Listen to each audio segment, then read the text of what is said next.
And I thought about this, and I recalled a presentation I'd made several years ago in San Diego to Bank of America. This was before all of the mergers and acquisitions, and Bank of America had just had a terrific year, and they were celebrating. And I was addressing about 1,200 of their offices, and midway through my presentation, one of the participants stopped me, and he said, "Dr. Mescon," he said, "do you know what we need at Bank of America today more than ever before?" I asked, "No, what do you need at Bank of America today more than ever before?" I couldn't imagine. After all, they just had a stellar year, just won the equivalent to the World Series, the championship. Well, I didn't know, but he did. He said, "You know what we need, what we truly need, is one more Giannini." Now, Giannini, as some of you may know, he was the founder of the Bank of Italy, which later became the Bank of America. I asked, "Well, why do you need one more Giannini?" He said, "When Giannini was here, you knew it. If you did a good job, he told you. If you didn't, he let you know." Giannini, he said, was visible, he was accessible. Giannini was capable of relating to other human beings face to face, person to person. Giannini was able to communicate, "I know, I understand, I care."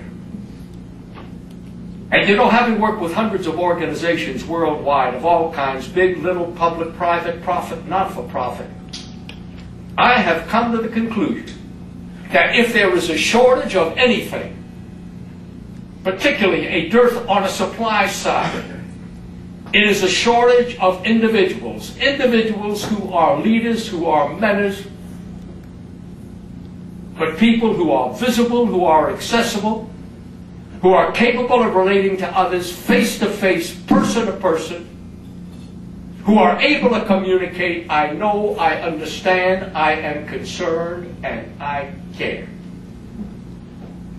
And you know the real tragedy, but of course you know this, the real tragedy is that the time has never been better than it is right now for each of us to turn everything around. You know, I still teach, I still work with young people every single day.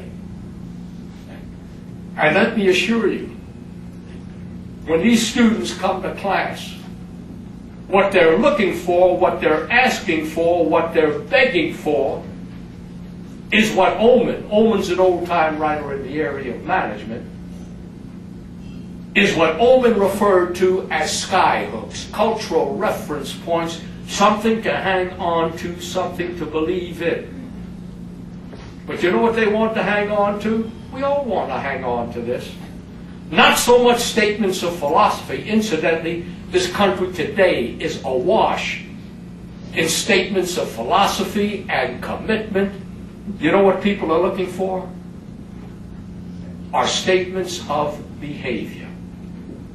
And what an opportunity we have right now to be somebody else's Dick Rich, to be somebody else's Arthur Morris, to be somebody else's Giannini, to generate by virtue of our own behavior, and that's what it's going to take, to generate by virtue of our own behavior that sort of legitimate before-the-fact empowerment, so that when people come to work each day, what they're going to do, because we do it,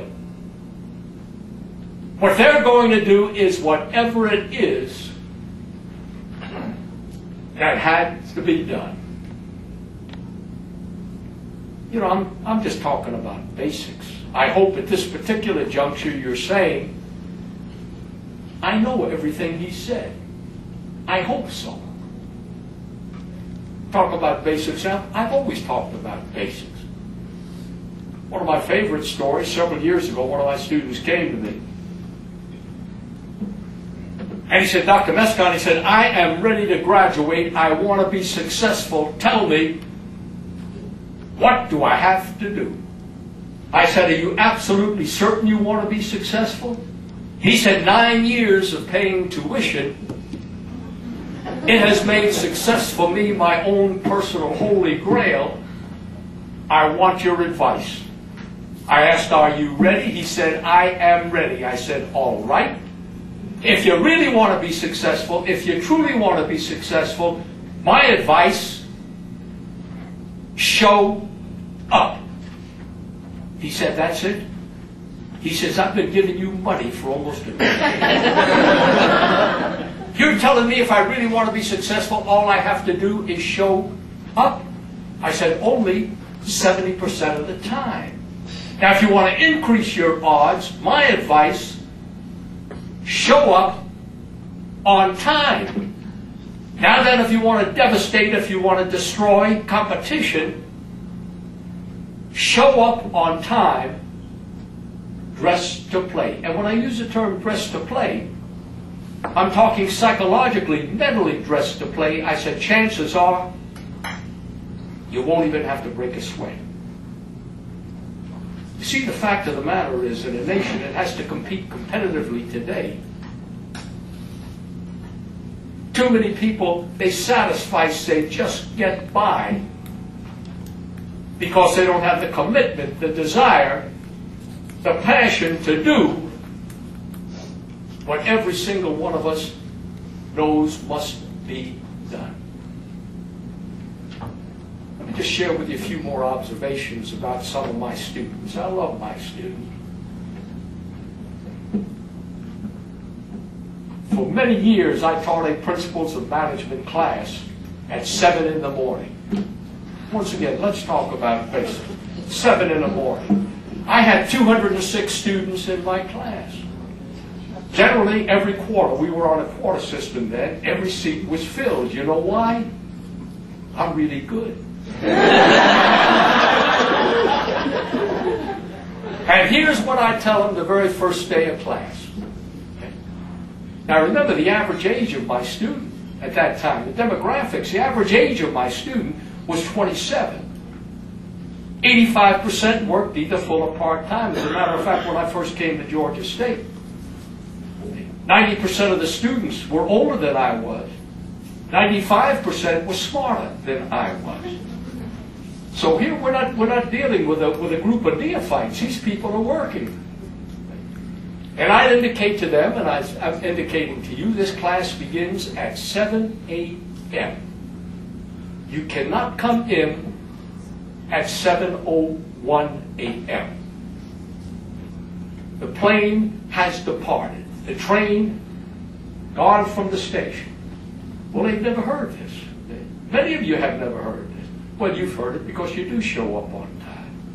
And then the hands would be raised. Well, now, Dr. Mescon, I commute every day from, let's say, from Duluth, a suburb. And he said, there's heavy traffic. Well, of course, there's heavy traffic every day here. I said, you better leave an hour ahead of time. And for those of you who are attending this class from London or Tokyo, you better leave maybe 3 or 4 days ahead of time. But nobody comes in after 7 a.m. By the way, one basic characteristic of leaders, when you come up with something like this, you always have to explain the why. And here's the why of it. You're studying management, you're studying leadership, hence don't ever expect anybody else to do what you want or you can. Every once in a while I'd get a call from a parent. See, I also had 17 and 18-year-old kids in my class. And here was a conversation. Invariably, this was a conversation. Just Dr. Mescon speaking. Are you the one with a bizarre, on-time policy? I said, I don't know if it's bizarre, but that's my policy. And the mother or the father would say, you can't do that. I pay your salary. I said, oh, it's you.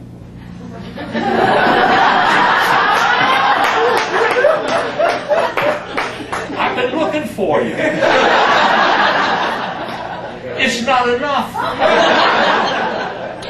And then I'd ask, do you want your daughter or your son to be a failure? Well, I can tell you right now, with 3 kids and 7 grandkids, you don't want your kids to be failures. If for no other reason, you want them out of the house. Change the locks as soon as they leave.